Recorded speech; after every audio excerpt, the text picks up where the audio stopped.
Hey guys, this story was recommended by one of our listeners. His name is Curtis Austin.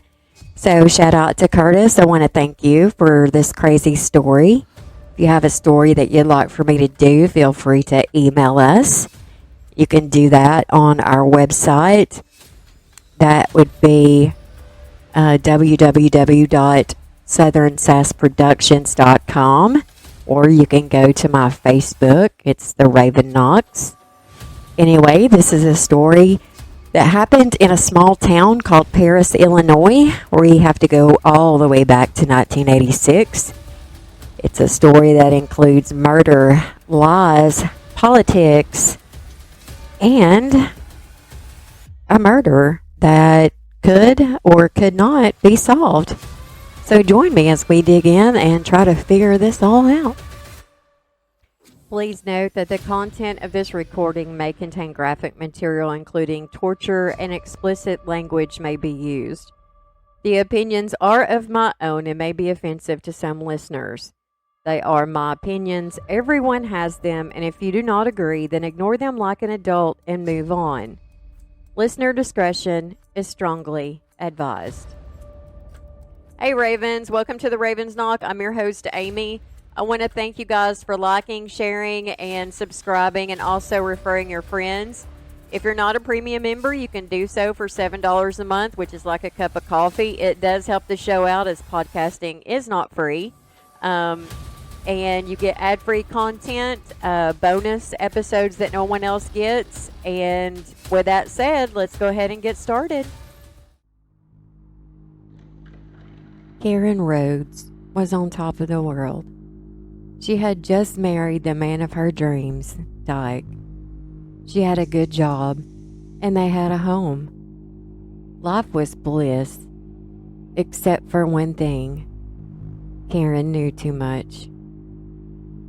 Karen was employed by Robert Morgan, a local businessman who was a big campaign contributor, and he was big into politics.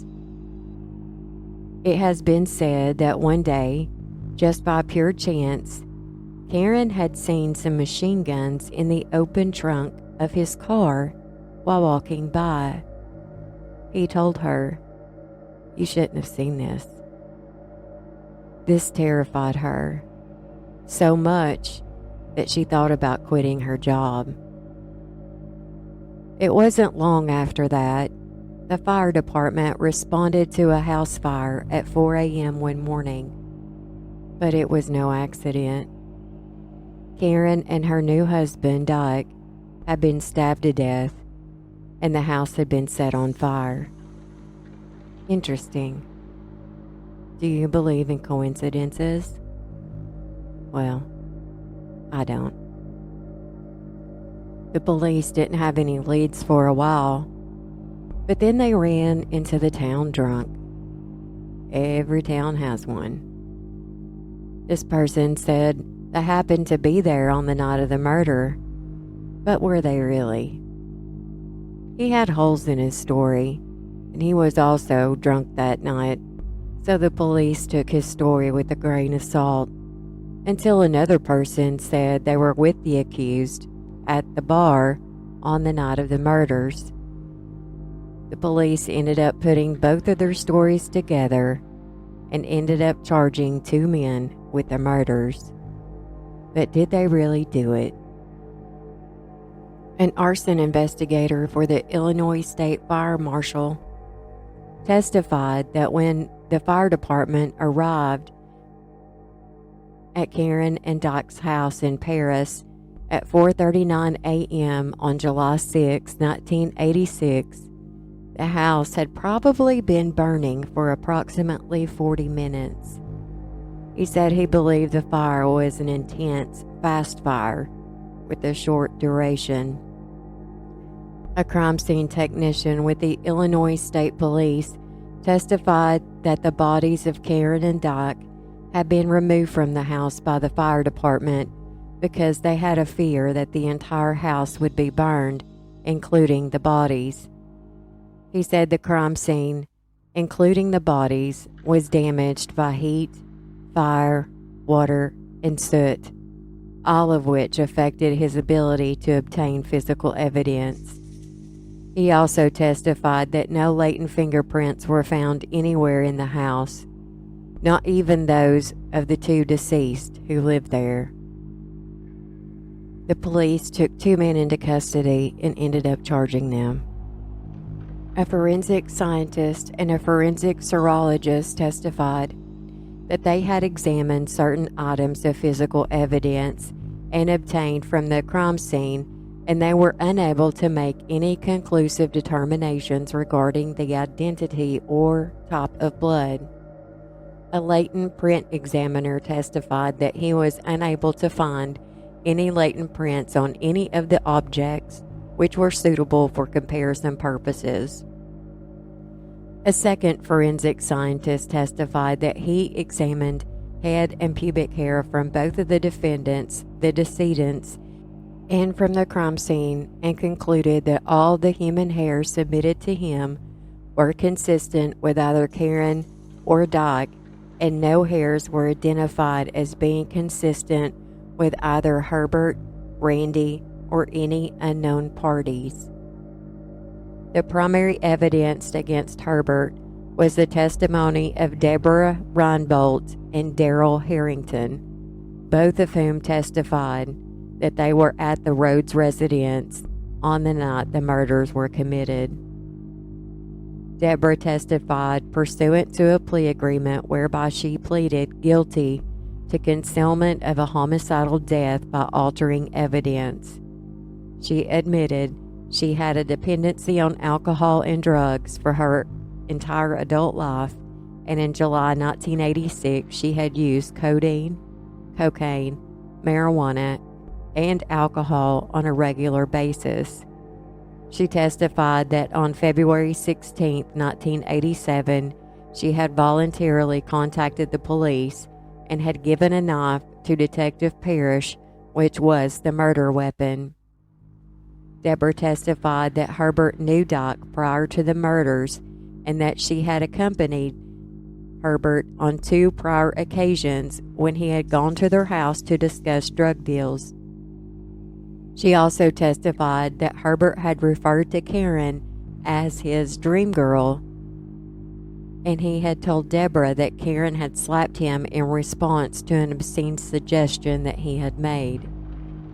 Deborah further testified that on the weekend prior to the murders, Herbert asked to borrow a knife so he could take care of some business. Herbert told her that Dyke knew too much and that he had to be taken care of.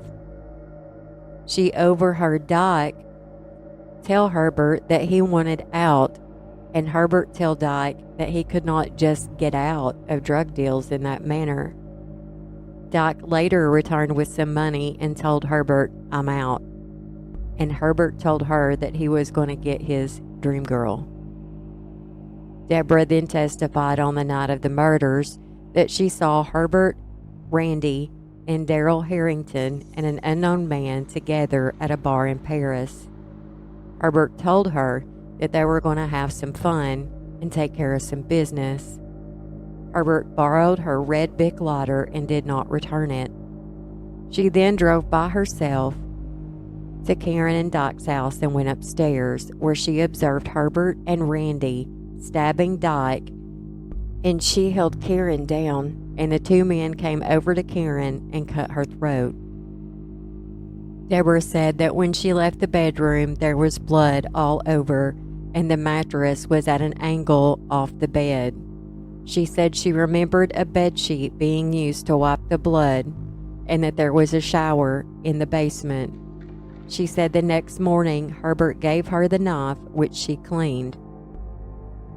Deborah testified that Herbert had told her that he kissed and loved Karen after that she was dead. Deborah said that in December of 1986, Herbert and Randy gave her money to keep her quiet.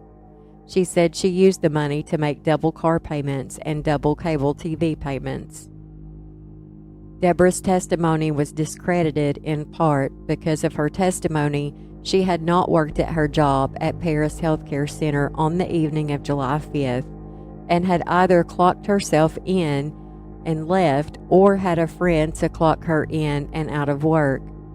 The person that she asked to clock her in and out testified that although she had clocked Deborah in on occasion, she did not work that night and could not have clocked Deborah in or out. However, a nurse's log indicated that Deborah had been on duty from 4 p.m. to 12 a.m. on July 5th. Deborah's testimony was also discredited by the fact that she changed her story to police several times before trial. In a wiretap, the conversation with Herbert prior to his arrest, she made statements that were not consistent with her having been present at the scene of the murder. She had a record of criminal convictions, she was an addict, and she was an accomplice. Deborah's testimony was corroborated, however, by Lisa Wheeler, who testified that she saw Karen slapping an individual about a month prior to the murders, evidence that Deborah paid double car payments and cable TV payments in December, testimony of Jeb Ashley that he and Dyke had purchased drugs from the defendant. A red Bic lighter was found near the Rhodes' house after the fire. A broken lamp, which Deborah testified was inside the door of the bedroom, was found by a fireman when he entered the room. The autopsy, which revealed stab wounds, were consistent with Deborah's testimony. The mattress, which firemen testified was found at an angle to the bed. The position of the bodies in the bedroom. The shower, which a fireman testified was in the basement. The lack of fingerprints in the house suggesting that objects have been wiped off. And the testimony of the pathologist who performed the autopsy on Karen and Dyke. He said the knife which Deborah had given to police was compatible with all of the wounds in both of the bodies. Darrell Harrington testified at trial that he was an alcoholic and had been drinking extensively on July 5th, 1986. He said that he was with Herbert and Randy that evening and requested that they drive him home. However, they drove to the house of the victim shortly after midnight. Darrell observed Herbert and Randy arguing with Dyke on the porch and then entering Dyke's house. Darrell indicated he believed he dozed off for a few minutes and was awakened by the noise of something breaking. He said he entered the house and heard a woman scream. When he started up the stairs, he was stopped by Randy. He said Randy had a bloody knife in his hands, shoved him back outside, and threatened to kill him. He said that Herbert then came out of the house and left in a car. According to Darrell, while he was gone, Randy took him back upstairs and threatened to kill him and his family if he told anyone what he had saw. Darrell said he threw a pillow over Karen's face and noticed the mattress was at an angle off of the bed. He testified that the defendant then returned carrying 2 jugs of some kind of liquid. Randy threatened him again and he ran home.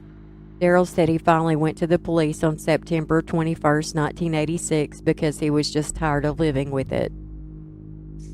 Darrell's testimony was discredited in part by his alcoholism, his admitted intoxication on the night of the murders, and previous convictions for misdemeanor deceptive practices in 1981 and in 1982. It was also discredited by his inaccurate description of the car in which he had been riding that night. However, the testimony was corroborated by the fireman's testimony that a pillow was found over Karen's face and that the mattress was not squarely on the bed when they arrived.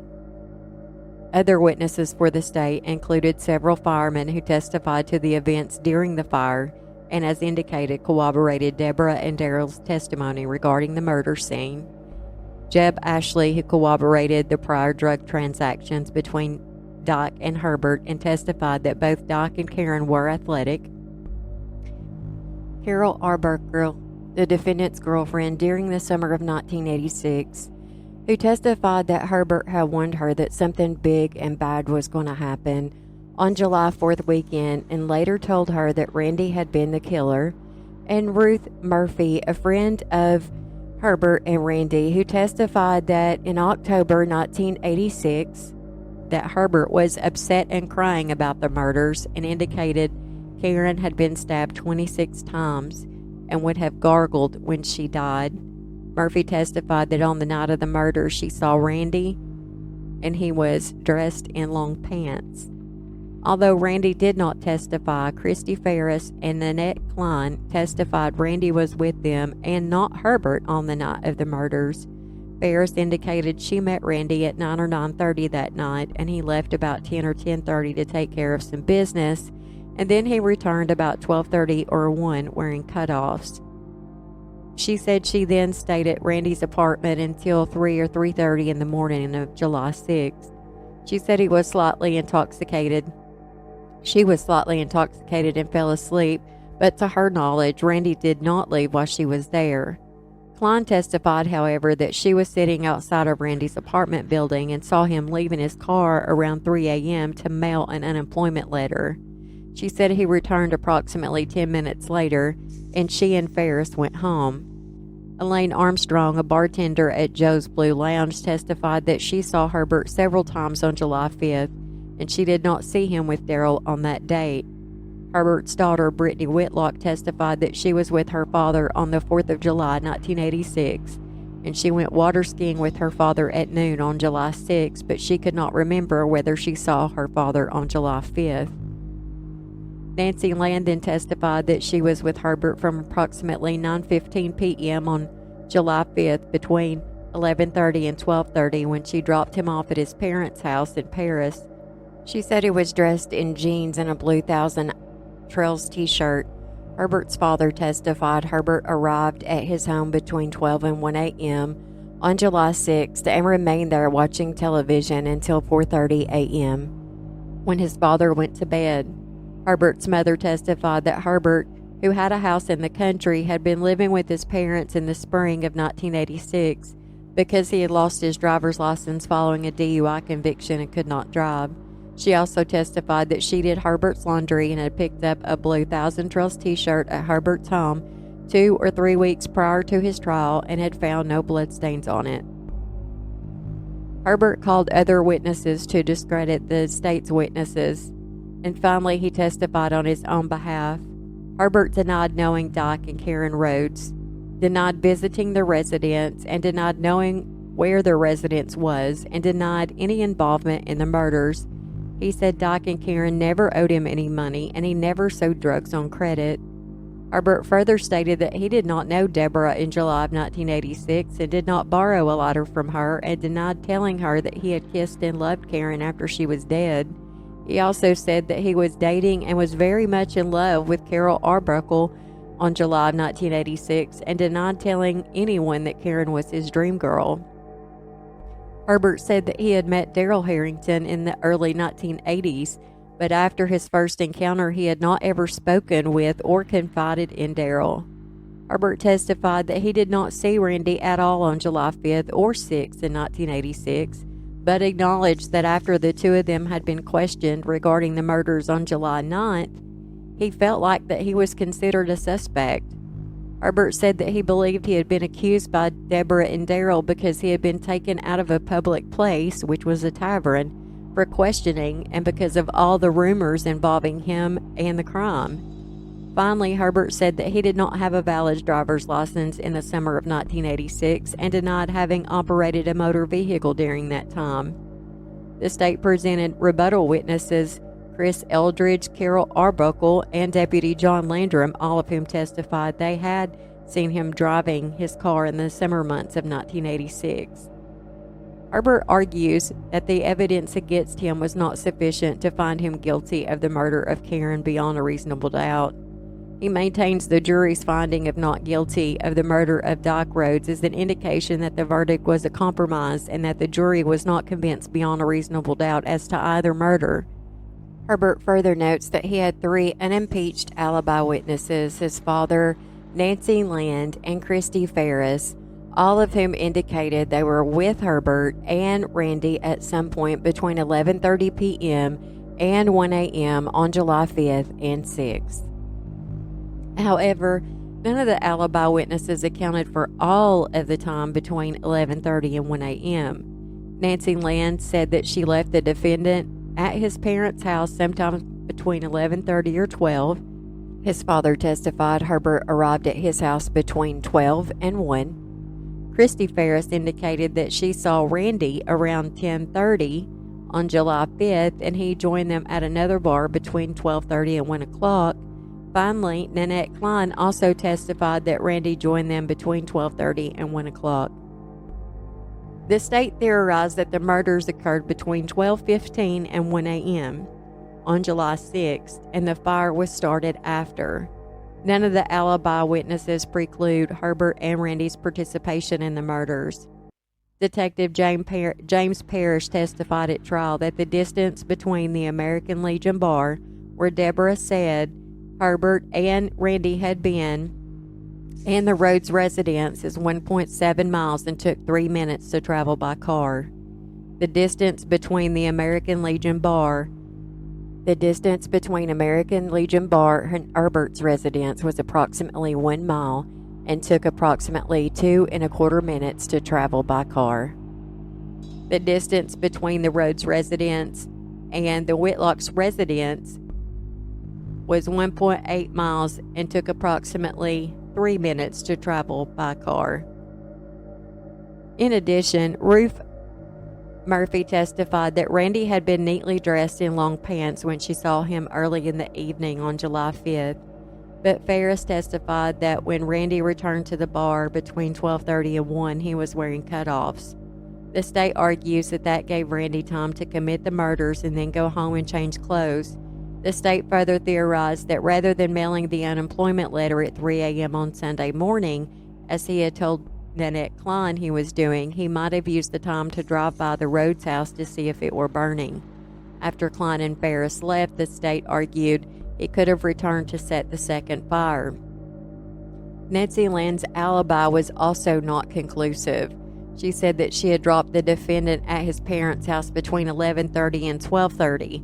The state argues that if it were closer to 11:30, then Herbert could have walked the 5 or 6 blocks to the American Legion bar, met with Randy, committed the murders, and still have returned to his parents' home before 1 a.m.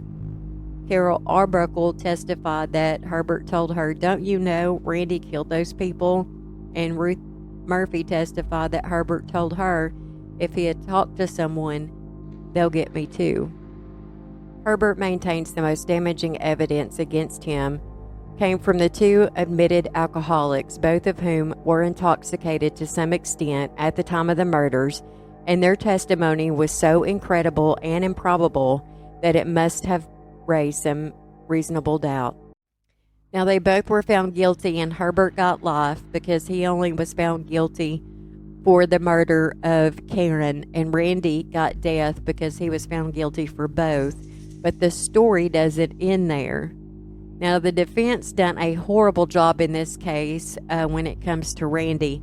They did not call a single witness in Randy's case, not even the person who was actually with Deborah at that time.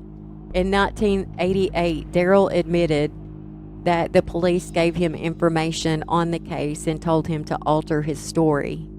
Also, in 1999, Deborah admitted that she had lied and not told the truth. But despite this, they still kept Randy in jail. He was actually an innocent man that had been sent to death.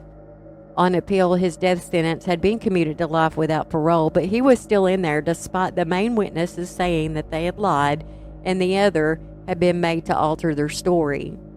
The state finally reopened the case and indeed found that he was an innocent man, and he was set free in 2004. But look how long he had been in prison. 17 years in prison, and 12 of that was on death row. In 2000, the state had reopened Whitlock's case as well, which is Herbert. But the person looking into it was told that it was too politically sensitive and to drop the investigation. Working with Richard Kling and Susanna Ortiz from the Chicago Kent College of Law, project investigator Bill Clutter, assisted by UIS students, provided evidence which led to an appellate court decision that resulted in Herbert's release in January 2008. So he spent 21 years in prison for a crime he did not commit. Wow. Now, Randy filed a lawsuit against the Illinois State Police and settled for $2.5 million in 2011. And in 2013, he settled a lawsuit against the Paris Police in Edgar County for $3.5 million. In 2013, Herbert Whitlock settled his lawsuit against the Illinois State Police for $2.2 million. There's a book about this case, and you can find it on Amazon. It was written by the investigations commander, Lieutenant Michael Callahan. It's called Too Politically Sensitive. When is Murder Too Politically Sensitive? So, who killed Karen and Dyke in their own home back in 1986? So far, no one's been held accountable for their murder. Could they be living right next door to you? Or could they be crawling in the bed with you tonight? And that wraps up this episode, guys. I hope you enjoyed it. If you did, please like, subscribe, and share. If you can, join Premium for $7 a month. You get bonus episodes and ad-free content. This has been a Southern Sass production. And until next time, guys, avoid rest stops and be safe.